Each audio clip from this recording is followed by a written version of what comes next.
तो बहुत सारे बच्चों का ना सवाल यही है कि सर हमने फॉर्म गलत भर दिया है, अब आगे क्या होगा? ठीक है। पहली चीज़ तो भाई मैं आपको ये बताना चाहता हूँ कि देखो, फॉर्म भरने में किसी से अगर कोई मिस्टेक हो गई है, अगर वो ज़्यादा ही बड़ी मिस्टेक है, मेजर मिस्टेक है, तो प्रॉब्लम आ सकती है। वो भी कब आएगी? वो लास्ट में आएगी। मैं आपको आगे बताऊंगा कैसे आती है वो। ठीक है। अभी आपने गलत भर दिया है, कोई बात नहीं, उससे कोई दिक्कत नहीं है, फॉर्म तो एक्सेप्ट हो जाएगा। लेकिन वो रिजल्ट कब होगा वो आपको जानना जरूरी है। ठीक है। चाहे आपने आईबी एसएओ का फॉर्म भरा है, चाहे आपने कोई भी फॉर्म भरा है आईबी से रिलेटेड। ठीक है। और पिछले बार का क्या सिनेरियो रहा वो भी मैं आपको बताता हूँ। क्योंकि आईबी ना कभी भी अपनी कोई भी चीज नोटिफिकेशन के जरिए नहीं बताता है, कभी भी क्लियर करता ही नहीं है। ना ही कट ऑफ निकालेगा, ना ही आपको बताएगा आपके मार्क्स कितने आए, ना ही ये बताएगा कि भाई नॉर्मलाइजेशन कैसे करेंगे, नॉर्मलाइजेशन कितने मार्क्स का होगा, ना आपको कभी पता चलेगा ना कुछ होगा। आपका वेटिंग में नाम आएगा, आपको पता नहीं चलेगा लिस्ट कहाँ पे आई, क्योंकि लिस्ट कभी ये लोग निकालेंगे नहीं। इससे चांसेस ये ज़्यादा रहते हैं कि कोई अपना बंदा होगा तो ये उसको भी सेलेक्ट कर सकते हैं, क्योंकि भाई नंबर किसको पता है? किसी को नहीं पता। बस आपको ये पता है कि भाई आपका सिलेक्शन हो चुका है। देखो क्या होता है, इसमें 3 साल बाद भी बच्चों की वेटिंग क्लियर होती है। उनको फ़ोन आता है कि भाई तुम्हारा वेटिंग में हो गया है और तुम्हारे को हम लोग डीवी करने आ रहे हैं, तुम्हारे घर में वेरिफिकेशन करने आ रहे हैं। अब उस बच्चे के कितने मार्क्स से क्या पता है किसी को? तुमको मुझको नहीं पता। वेटिंग में किसका नाम आया, उसे कितने मार्क्स थे, कभी ये क्लियर हो ही नहीं पाएगा। समझ में आ गया? तो आईबी का काम ऐसा ही है। देखो मुझे इतने मैसेज आते हैं डेली, देख लो यहाँ पे। ज़्यादातर मेडिकल का भी है। ठीक है। यहाँ पे भाई मैंने अपना स्कूल का पूरा नाम फिल नहीं किया तो अब क्या प्रॉब्लम होगी? मैंने एसीआईओ का फॉर्म रात को 2 बजे भरकर उसकी पूरी पूरी वीडियो बनाकर सुबह 9 बजे लाइव कर दी थी, 9 दिन पहले। 9K views. यहाँ पे लिखा भी है बिना देखे फॉर्म मत भरना। लेकिन अगर फिर भी आप फॉर्म भर दे रहे हो, यहाँ पे ऐसे नहीं लिख दिया ये कि भाई मेरा मन करा और मैंने लिख दिया। भाई इसलिए लिखा है क्योंकि मुझे पता था बच्चे गलती करते हैं। साइन की तो इतने मैसेज आ रहे हैं मुझे कि सर यहाँ पे साइन रिजर्वेशन हमने गलत कर दिया, क्या कर दिया, ये कर दिया, अब कैसे होगा, कैसे करना है? ठीक है। अब कैसे करोगे आप? ठीक है। यहाँ पे आपको चीज़ें बता देता हूँ। देखो, साइन की कोई दिक्कत नहीं है। साइन आपने ब्लू पेन से किया है, उससे कभी भी रिजेक्शन नहीं होगा। ब्लैक पेन से करना था लेकिन आपने ब्लू से कर दिया। ठीक है। तो कोई दिक्कत नहीं है, साइन में कोई भी प्रॉब्लम नहीं आएगी कभी भी। अब बात आती है डॉक्यूमेंट में। भाई आपको पता है कि डॉक्यूमेंट मांगा गया था कुछ, अगर SC ST का है। आईबी के जो सर्वर है उसमें ये प्रॉब्लम थी कि भाई जो आपका जो डॉक्यूमेंट था, ठीक है, उसका नंबर 20 नंबरों का था, तो वहाँ पे तो इतने नंबर आ ही नहीं रहे थे। तो कैसे फॉर्म भरना है? तो भाई मैंने बच्चों को बोला जितने नंबर आ रहे हैं उतने फॉर्म भर दो, जितना नंबर उसमें आ पा रहे हैं उतने नंबर भर दो। ठीक है। तो बच्चों ने वो किया। दूसरी चीज़, आईबी के फॉर्म भरने में ये गलती थी कि वहाँ पे एंड डेट भी लिखा हुआ था जॉब एक्सपीरियंस में।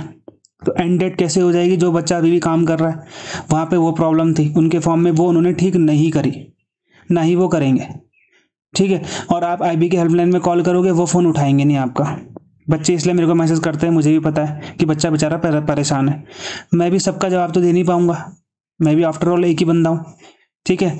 तो भाई अब मैं आपको आगे बताता हूँ क्या क्या सिनेरियो होता है। देखो, अभी जो आप फॉर्म भर रहे हो वो आप भर रहे हो थर्ड पार्टी के जरिए, जो कि है TCS। समझ में आ गया? आप TCS के जरिए फॉर्म भर रहे हो क्योंकि आईबी ने बोला है कि भाई आप जो है Tier 1 कंडक्ट करवाओ, और कंडक्ट कराने के बाद आप हमें लिस्ट दे दो कि भाई ये बच्चे Tier 2 के लिए क्वालिफाई हो चुके हैं। बस आपका ये काम है। TCS के जरिए आप अभी फॉर्म भर रहे हो, TCS को आप पैसे दे रहे हो। TCS को कोई मतलब नहीं है आपका नाम गलत है, आपका पता गलत है, आपने कुछ भी गलत करा, TCS को कोई मतलब नहीं है। TCS सबका फॉर्म एक्सेप्ट कर लेगा। TCS सबका फॉर्म एक्सेप्ट कर लेगा, इसने पेमेंट कर दी है। आपने अपना नाम भले ही कुछ भी रख दिया वहाँ पे, ठीक है, पृथ्वी की जगह पृथ्वीराज चौहान लिख दिया, कोई दिक्कत नहीं है, सबका फॉर्म एक्सेप्ट होता है।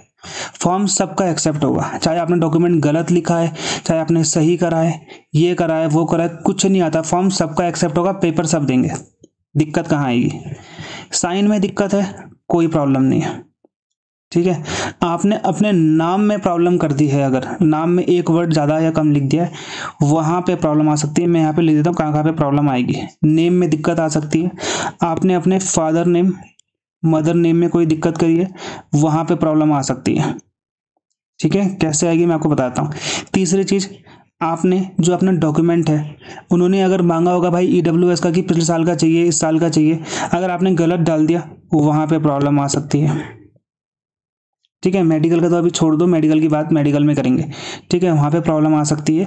वो प्रॉब्लम कैसे आएगी वो मैं आपको आगे बता दूंगा। ठीक है, आपने अपने एड्रेस में प्रॉब्लम, आपने एड्रेस गलत डाल दिया। गलत आपको पहले बात डालना नहीं चाहिए। कल के दिन आपका वेरिफिकेशन होगा, वो वेरिफिकेशन करने कहाँ पे आएंगे बताओ? पहली चीज़ तो वो आपको फॉर्म, पहले बात तो आपको फ़ोन करेंगे कि भाई हम वेरिफिकेशन करने आ रहे हैं। वहाँ पे आप उनको ये बोल सकते हो कि सर मेरा एड्रेस वहाँ पर ये गलत लिखा हुआ है, आप इस एड्रेस पे आ जाइए, मेरा एड्रेस ये है। एक तो वो चीज़ हो सकती है कि भाई एड्रेस की चलो ये प्रॉब्लम है, ये सॉल्व हो जाएगी, क्योंकि एड्रेस पे कभी भी कोई लेटर वेटर नहीं आता, आपके जो भी जॉइनिंग लेटर आएगा वो मेल में आएगा। ठीक है, ये प्रॉब्लम एड्रेस की वहाँ पे सॉल्व हो गई। अब डॉक्यूमेंट में क्या होगा? पहली चीज़ तो आप सभी के लिए इंपॉर्टेंट चीज़ है, IBACIO का ऑनलाइन कोर्स भाई लॉन्च हो चुका है हमारे द्वारा। 8 दिन हो चुके हैं, क्लासेस जारी हैं। टारगेट ग्रुप में मैं यहाँ पे डाल देता हूँ, आपके जो नोट्स हैं वो सब डाल देता हूँ ताकि बच्चा वहाँ से कर सके टेलीग्राम से। लाइव क्लासेस चल रही है डेली 1.5 घंटे की। मैं खुद जी की क्लासेस ले रहा हूँ, इसके बाद में करंट अफेयर पढ़ाऊंगा, PYQ कराऊंगा, रीजनिंग और क्वांट्स के। इंग्लिश की पूरी फ्रेश वीडियोज़ बन रही है रिकॉर्डेड आप लोगों के लिए, जो कि आपके रिकॉर्डेड वीडियोज़ में आएंगी। ठीक है, स्टडी नोट्स मैं दूंगा आपको, 24/7 सपोर्ट रहेगा मेरा, मुझे कभी भी मैसेज करोगे मैं आपको रिप्लाई कर दूंगा। ठीक है, ये चीज़ें आपके लिए, और तीनों स्टेजेस के लिए आप तीनों स्टेजेस के लिए कर रहे हो। बहुत कम प्राइस में लोग 4,000 5,000 का बेच रहे हैं। एक जगह तो मैंने देखा वो 12,000 का कोर्स बेचा हुआ। बच्चे ने मुझे बोला कि सर मुझे कोई फ़ायदा नहीं हुआ, मैं दोबारा आपके पास आया। कई जगहों में तो लिखा आ रहा है कि ex-IB ऑफिसर आपको पढ़ा रहे हैं। भाई पहली बात तो IB ने कभी ये चीज़ नहीं बोली है कि आप अपना नाम लिखो वहाँ पे, IB में अलाउड ही नहीं है। लिख रहे हैं, मुझे नहीं पता क्यों लिख रहे हैं, कैसे लिख रहे हैं, वो उन पर डिपेंड करता है, वो उनकी चीज़ है, इसलिए मैं कोई टिप्पणी उन पर नहीं करूँगा, बट ऐसा नहीं करना चाहिए। ठीक है, अब आपने प्रॉब्लम क्रिएट करी है डॉक्यूमेंट में। ठीक है, आपने प्रॉब्लम करी है डॉक्यूमेंट में, आपने प्रॉब्लम करी है नेम लिखने में। अब क्या होगा कि भाई आपने Tier 1 दिया, Tier 2 दिया, Tier 3 दिया, यानी कि आपके तीनों में सिलेक्शन हो गया और आपका फाइनल लिस्ट में नाम आ गया। फाइनल लिस्ट में नाम आने के बाद आपका यहाँ पे DV होगा, DV के लिए आपको बुलाएंगे। वैसे तो आपका DV यहाँ पे ये लोग इंटरव्यू के टाइम पे ही कर देते हैं, उस टाइम ही कर देंगे आपका इंटरव्यू जब होगा, लेकिन ये बाद में भी आपको फ़ोन करके आपको बोलेंगे कि हम आपका DV करने आ रहे हैं। DV में आपका ये एप्लीकेशन फॉर्म लेके आएंगे, वहाँ पे आपको ये बोलेंगे कि भाई आपका नाम यहाँ पे ये लिखा हुआ है और आपके डॉक्यूमेंट में नाम ये लिखा हुआ है। तब तो आप उन्हें ये कहना कि सर मैं इसे बाय एफिडेविट मैं इसे ठीक करा लूँगा, कि भाई मैंने गलती से इसको कर लिया था, एक एफिडेविट बनाना पड़ेगा आपको, वहाँ से आपका ये ठीक हो जाएगा।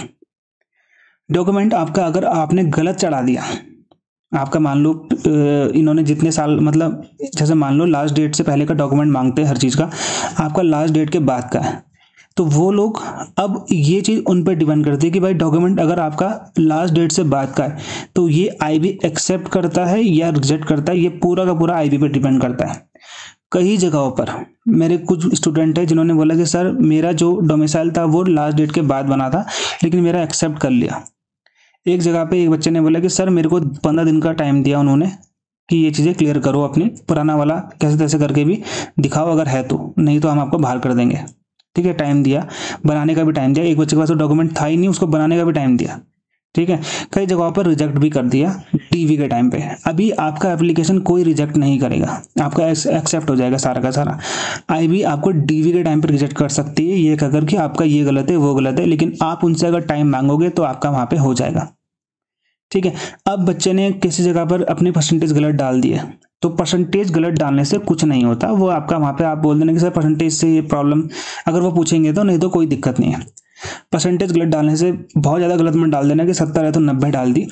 ठीक है, तो थोड़ा आसपास चलता है। गलती माइनर होगी तो चल जाएगी, बहुत ज़्यादा होगी तो नहीं चलेगी। और एट लास्ट ये सब IB पे डिपेंड करता है कि IB एक्सेप्ट करे या नहीं करे DV के टाइम पे। अभी तो आपका सब कुछ एक्सेप्ट हो जाएगा। ठीक है, कहीं जगह पे एक्सेप्ट करा भी है, कहीं जगह पे नहीं भी करा है, कहीं जगह पे टाइम दिया है। ठीक है, बाय एफिडेविट बोलते हैं कि भाई आपने अपना नाम गलत भरा था, आप अपना आप सही कर लो। ठीक है, कई जगह पर ये भी बोलते हैं, तो टाइम मिल जाता है। IB बहुत कोऑपरेटिव है, IB आपको टाइम देती है कि भाई हम आपको टाइम देते हैं, ये आप इसको ठीक करा लो दोबारा, तो वो ठीक हो जाता है। अगर आपने कोई मिस्टेक करी है तो साइन वाला तो चक्कर छोड़ दो, वो तो कोई दिक्कत नहीं, वो कभी नहीं बोलेंगे आपको। परसेंटेज में 1-2 नंबर की गलती है तो वो भी आपका ठीक हो जाएगा। नाम में आपको एफिडेविट बनाने के लिए बोलेंगे, अगर नाम कुछ गलत करा है तो। डॉक्यूमेंट अगर आपने गलत करा है तो भाई वो आपको ये बोलेंगे कि ये डॉक्यूमेंट आपने गलत करा था, या तो आप हमें डॉक्यूमेंट दिखा दो अब जो आपका सही है, अगर नहीं है तो बनवा लो। अगर नहीं बोलते बनवाने के लिए तो फिर वो आपको रिजेक्ट कर देंगे। आपको वैसे रिक्वेस्ट करोगे आप कि सर मैं बनवा लूंगा नया, तो वो बना सकते हो आप, ठीक है। अगर वो एक्सेप्ट कर रहे हैं नया वाला भी, तो कई कई जगह पे नया वाला एक्सेप्ट करा है, लास्ट डेट के बाद वाला बना हुआ भी एक्सेप्ट करा है, कई कई जगह पे नहीं करा है। तो आईबी अपने मन मुताबिक काम करती है, उनका कोई रूल्स रेगुलेशन नहीं है। उनके मन में आया एक्सेप्ट करना तो एक्सेप्ट कर लेंगे, नहीं आया तो नहीं भी करेंगे। छोटी छोटी चीज़ों के लिए भी बाहर कर देते हैं। और आगे क्या क्या होगा, अभी बहुत चीज़ें हैं आईबी में सेलेक्ट होने के लिए। अभी आपको लग रहा है कि टीयर 1 है, टीयर 1 नहीं है भाई। अभी 10 चीज़ें हैं जिसमें आपको गाइडेंस की जरूरत पड़ेगी मेरी। मैं आपको 100% बोल रहा हूँ। अभी आपको 10 चीज़ें, अभी तो आपका एएफ फॉर्म आएगा, ठीक है। अभी आपका बहुत सारे अभी आपका फॉर्म आना है, एसएसक्यू फॉर्म आएगा, स्पेशल सिक्योरिटी क्वेश्चन 8-9 पेजेस का होता है वो, उसे कैसे भरना है। एक बच्चे ने पिछले बार एसएसक्यू फॉर्म गलत भर दिया था, मैंने आपको बना के दिखा रखा है उसका लेटर कि आईबी ने उसको रिजेक्ट कर दिया कि आपने ये गलत भरा है, हम आपको रिजेक्ट करते हैं। एमटीएस में रिजेक्ट कर दिया उसको आईबी के, ये मैंने आपको बता रखा है। इसीलिए कुछ भी करने से पहले या तो मैं वीडियो ले आऊँगा, मुझे पता होता है कि एसएसक्यू फॉर्म कब आना है, ये आना है, वो आना है, मुझे सब पता होता है, ठीक है। तो वो मैं आपको बता दूंगा, उसके अकॉर्डिंग ही काम करना। नहीं करोगे तो भाई यही हाल होगा जो मैंने आपको यहाँ पे बताया कि भाई मेरा ये गलत हो गया, मेरा ये गलत हो गया। ऑलरेडी मैंने वीडियो बना रखी थी, ठीक है। तो भाई अभी सिर्फ कहने का मतलब ये है कि आपका फॉर्म तो एक्सेप्ट हो जाएगा, कोई दिक्कत नहीं है। मेजर गलती है तो भाई आपको डीवी के टाइम पे बोलेंगे कि भाई ये गलत है, आप नया बनवा लो, बोलेंगे, वो रिजेक्ट नहीं करते, ठीक है। बहुत ज़्यादा बड़ी मिस्टेक करी है अब तो वहाँ पे नहीं हो सकता। बहुत बड़ी का मतलब है भाई बिल्कुल ही आपका नाम गलत डाल दिया, पापा का नाम भी गलत डाल दिया, मम्मी का नाम सब गलत डाल, तब आपके में दिक्कत हो सकती है। सब कुछ वहाँ पे सही डालना, थोड़ी बहुत माइनर मिस्टेक है तो वो हो जाएगा। बच्चे मेडिकल के लिए बोल रहे कि सर मेरा अंगूठा नहीं है, मेरी उंगली नहीं है। भाई देखो, जो चीज़ सामने से दिख रही है आपको कि भाई इसकी अंगूठा नहीं है, तो वो तो भाई फेल है, ठीक है।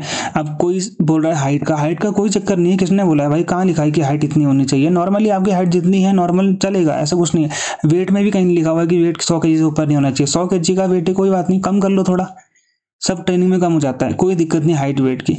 आप बोल रहे कलर ब्लाइंड है, भाई कलर ब्लाइंड आपका मेडिकल तो आपके डिस्ट्रिक्ट में होगा ना, ठीक है, डिस्ट्रिक्ट हॉस्पिटल में होगा। डिस्ट्रिक्ट हॉस्पिटल की हालत आपको पता है क्या है। आईबी अपने आप मेडिकल नहीं करवाता है, ठीक है। मेडिकल में कभी कोई फेल नहीं हुआ आज तक आईबी के, इतना मेरे को पता है। चाहे उसे कुछ भी हो, नौकरी हो, चाहे उसे कुछ भी हो, अपने बंदे हैं वहाँ पे, फ्लैट फुट वाला बंदा है वहाँ पे, ठीक है। कोई चेक नहीं करता, मतलब नॉर्मल सामने से अगर बंदा सही दिख रहा है तो कोई दिक्कत नहीं है, ठीक है। चश्मे वाला बंदा भी चल जाता है वहाँ पे, उसकी आंखें भी चल जाती है नॉर्मली, अगर है दिख रहा है उसको चश्मा पहन के भी तो ओके है। वेट हाइट का कोई इशू नहीं है, आप सब लोग उसे फॉर्म को भर सकते हो, ठीक है।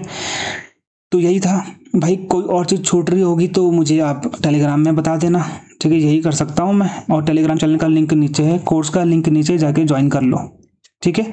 मिलते हैं हमारे अगले वीडियो, तो अगले गुड बाय और जय हिंद।